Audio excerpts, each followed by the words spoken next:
First graduate అండి. Oh my ఎవరు చదువుకోలేదు. అన్న ఇంటర్మీడియట్ వరకు చదువుకున్నారు. నేను డిగ్రీ కంప్లీట్ చేసి తర్వాత మాస్టర్స్ ఎంఏ చేశాను. తర్వాత నెట్ కూడా క్లియర్ చేశాను. కానీ ఎలా మీరు యూపీఎస్సీ వైపు ఎందుకు వచ్చారు? ఏం అట్రాక్ట్ చేసింది మిమ్మల్ని అంటే ఏం చెప్తారు? చాలా కారణాలు ఉన్నాయి. ఒకటి, చిన్నప్పటి నుండి నాకు సోషల్ సర్వీస్ వైపు చాలా ఇంట్రెస్ట్ ఉండేది. అంటే గవర్నమెంట్ తరపున ప్రజలకు సేవ చేయాలనేది నాకు ఒక స్కూలింగ్ 8th 9th నుండి బాగా ఇంట్రెస్ట్ వచ్చింది. రెండోది ఏంటంటే మా కుటుంబంలో కూడా ఎవరు చదువుకునే వాళ్ళు లేరు కదా. ఈ ఒక గవర్నమెంట్ జాబ్స్ వస్తే కూడా చాలా రెస్పెక్ట్ పెరుగుతుంది ఫ్యామిలీకి. అంటే రెస్పెక్ట్ ఉండదు, మీకు తెలిసిందే. ఎవరు రెస్పెక్ట్ ఇస్తారు? నార్మల్గా ఫ్యామిలీస్కి అయితే రెస్పెక్ట్ ఏమి ఉండదు. చుట్టాలు కూడా పిలిచే వాళ్ళు సరిగా ఉండరు.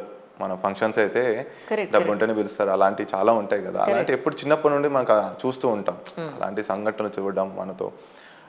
సో ఆ విధంగానే నాకు ఇంట్రెస్ట్ సోషల్ స్టడీస్ వైపు బాగా ఇంట్రెస్ట్ ఉండేది అనమాట. మ్యాథ్స్ ఇవన్నీ కంటే సోషల్ మీద ఇంట్రెస్ట్ ఉండేది. అందుకోసం అప్పటి నుండి ఆర్ట్స్ వైపు వెళ్ళి, సో ఇది వెళ్ళాక ఆపర్చునిటీ మేజర్గా నేను అనుకుంది అంటే గవర్నమెంట్ జాబ్స్లో హైయెస్ట్ ఇంకా సివిల్ సర్వీసెస్లో అయితే మనకు వర్క్ చేయడానికి చాలా స్కోప్ ఉంటుంది.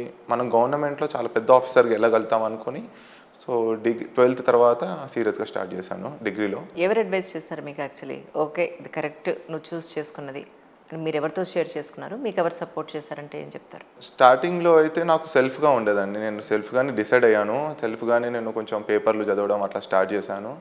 తర్వాత నా 2016 నుండి నా ఫ్రెండ్స్ ఆల్రెడీ చాలా సీరియస్గా ప్రిపేర్ అవుతున్నారు. ఒక ఫ్రెండ్, అతను నా ఇంటర్మీడియట్ ఫ్రెండ్ అఖిల్ అని 2018లో అసిస్టెంట్ కమాండెంట్ అయ్యాడు సిఏపిఎఫ్లో. సిఎస్ఎఫ్ వచ్చింది. అతను బాగా స్టార్టింగ్లో బాగా ఎంకరేజ్ చేస్తారు. ఎందుకు నేను అప్పుడు టీచర్ చేస్తున్నాను అండి. యాక్చువల్గా ఫినాన్షియల్ ప్రాబ్లమ్స్ బాగా డిగ్రీ తర్వాత బాగా ఎక్కువ అయిపోయాయి. ఇంకా ప్రిపరేషన్ మానేసి హైదరాబాద్లో వచ్చి నేను ఒక గౌతమ్ మోడల్ స్కూల్లో, స్లేట్ ద స్కూల్ అనే 2 స్కూళ్ళలో టీచర్గా చేశాను 2 సంవత్సరాలు. ఏ క్లాస్కి చెప్పారు? 8th 9th 10th 3 క్లాసులు చెప్పేవాడిని. సబ్జెక్ట్ అండి? Social studies. నాకు చాలా ఇష్టమైన సబ్జెక్టే. నాకు టీచింగ్ కూడా చాలా ఇష్టం. రైట్. సో ఫినాన్షియల్ ఇబ్బందులు ఉండి 2 సంవత్సరాలు అట్లా చేస్తూ ఉంటే మా వాడు వచ్చి, నువ్వు డిగ్రీ ఎందుకు, నేను ఢిల్లీ యూనివర్సిటీలో డిగ్రీ చేశాను సివిల్స్ కోసం అని వెళ్ళా. ఓకే. నువ్వు అక్కడ పోయి మళ్ళీ ఇటు వచ్చి టీచింగ్ చేస్తా అంటే ఏంది, సివిల్స్కి ప్రిపేర్ కావా అంటే, ఇంకా తర్వాత నాకు ఆరోగ్య సమస్యలు కొంచెం ఉండేది అప్పుడు సైనస్ అలా.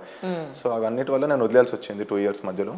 వాడు వచ్చి లేదు నువ్వు మళ్ళీ సీరియస్గా ప్రిపేర్ కావాలనంటే 2018లో అశోక్ నగర్ వెళ్ళి అభిశ్రీ, ఒక హాస్టల్ ఉంటుంది అభిశ్రీ అని, ఆడ జాయిన్ అయిపోయాయి. ఇంకా జాయిన్ అయిపోయి సీరియస్గా స్టార్ట్. మా ఫ్రెండ్ కూడా నాతో పాటు ప్రిపేర్ అయ్యాడు. వాడికి అసిస్టెంట్ కమాండెంట్ వచ్చింది అఖిల్కి. ఓకే. సిఏపిఎఫ్లో వచ్చింది 2018లో. నేను కూడా ఇచ్చాను ఆ ఇయర్, ఇంటర్వ్యూ ఇచ్చాను. ఇంటర్వ్యూ ఇచ్చాను ఆ ఇయర్. నేను వాడు ఇద్దరం కలిసి వెళ్ళాను ఇంటర్వ్యూకి. బట్ నాకు రాలేదు, మనోడికి వచ్చింది. వెళ్ళిపోయాడు.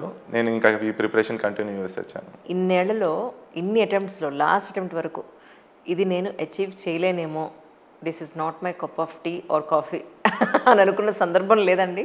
నాకు 3rd 4th అటెంప్ట్ వచ్చేసరికి కనిపించింది. ఫస్ట్ 2 attemptsలో ఏంటంటే మీకు ఫుల్ కాన్ఫిడెన్స్తో వెళ్తారు, అప్పుడు తెలియదు వస్తుందో రాదనేది. సో కొంచెం ఈగో, యాటిట్యూడ్ అవన్నీ ఉంటాయి కాబట్టి నేను చేయగలుగుతాను అని ఉంటుంది. థర్డ్ నా 3 ప్రిలిమ్స్ కాలేదు, ఫస్ట్ 3. అప్పుడు డౌట్ వచ్చింది, ఇంకా ప్రిలిమ్స్ అవ్వట్లేదు, ప్రిలిమ్స్ కాకపోతే మనం ఇంకా మర్చిపోవాలి, మెయిన్స్ ఇంకా పక్కన పెట్టేసాయండి. ప్రిలిమ్స్ అవ్వకపోతే ఇంకా జీవితంలో మనం సివిల్స్ కొట్టలేమని అనిపించింది. బట్ ఏమవుతుందంటే ప్రతిసారి నాకు ఒక పేపర్ అవుతుంది, ఒక పేపర్ అవ్వట్లేదు. సో ఫస్ట్ ఇచ్చినప్పుడు జిఎస్ అవుతే సీసెట్ కాలేదు, సీసెట్ అవుతే జిఎస్ కాలేదు. సో అనిపించింది సరే అట్లీస్ట్ ఒక పేపర్ అవుతుంది కదా, కంప్లీట్గా మనం మిగతా వాళ్ళు పాపం 2 పేపర్లు కాకుండా ఉన్నారు. ఆ ఒక్క ఉద్దేశం వల్ల ఆ థాట్ వచ్చినా కంటిన్యూ చేశానండి. ఫైనల్ 2021 ప్రిలిమ్స్ అయిపోయింది. ఆ విధంగా ఇంకా కంటిన్యూ చేశాను. ఇంకా ప్రిలిమ్స్ అయిందంటే మీకు బాగా నమ్మకం వచ్చేస్తుంది. So nice really. ఎందుకంటే ఎవరు you are the first graduate అని అన్నారు, ఇంట్లో పేరెంట్స్ వాళ్ళ ఫీలింగ్ ఏంటండి ప్రజెంట్? చాలా గ్రేట్ రిలీఫ్ అండి వాళ్ళకి. వాళ్ళు ఇంకా ఎప్పుడు కళలో కూడా అనుకుని ఉన్నాం, ఎందుకంటే ఇట్లాంటి జాబ్ వస్తుందని కళలు కూడా కనలేము. యాక్చువల్గా కళలు కనాలంటే కూడా మన స్థాయి కళలు కంటాం కదా, ఓఎస్ఐ అనుకుంటాం, లేదంటే ఇంకా గ్రూప్ 1 మ్యాక్సిమం మనం గ్రూప్ 1 కొట్టుకోవచ్చు అనుకుంటాం. యూపీఎస్సీ కొట్టడం అనేది చాలా కష్టమైన విషయం. వాళ్ళకి కొంచెం తెలుసు, వాళ్ళకి అర్థమైంది.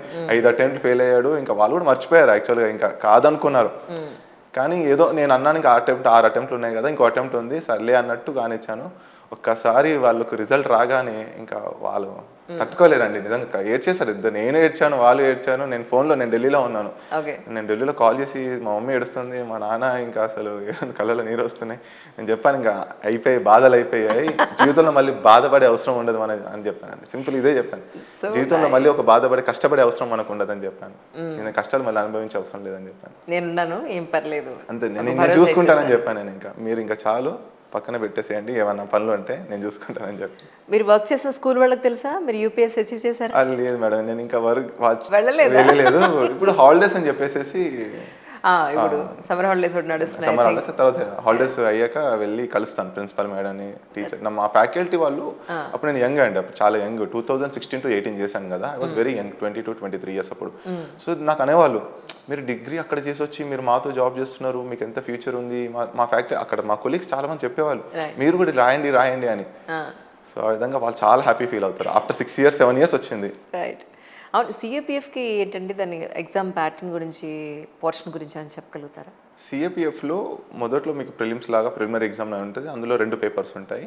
ఒక పేపర్లో మీకు మ్యాథమెటిక్స్, సైన్స్, జిఎస్ మొత్తం కలిసి ఒక పేపర్ ఉంటుంది, అది ఆబ్జెక్టివ్ టైప్. రెండో పేపర్ ఏమో సబ్జెక్టివ్ ఉంటుంది, రాయడానికి 200 మార్క్స్ ఉంటుంది. ఫస్ట్ పేపర్ ఏమో 250 మార్క్స్. సో సెకండ్ ఏమో 200 మార్క్స్. ఆ 200 మార్క్స్లో ఎస్సే రైటింగ్, కాంప్రహెన్షన్ ఇవన్నీ ఉంటాయి. ఇవి 2 కలిసి మీరు ఈ 2 పేపర్ క్లియర్ చేస్తే నెక్స్ట్ మెడికల్, ఫిజికల్ ఫిట్నెస్ ఉంటాయి. So physical fitness, medical 2 important. మీరు ఫిజికల్గా క్లియర్ అయ్యి మెడికల్గా అవుట్ అవుతే అవుటే. సో 2 క్లియర్ చేసిన తర్వాత నెక్స్ట్ ఇంటర్వ్యూ ఉంటుంది. ఆ ఇంటర్వ్యూ అవుతే ఫైనల్గా మీకు assistant commandant is equal to deputy superintendent, DSP rank అండి అది.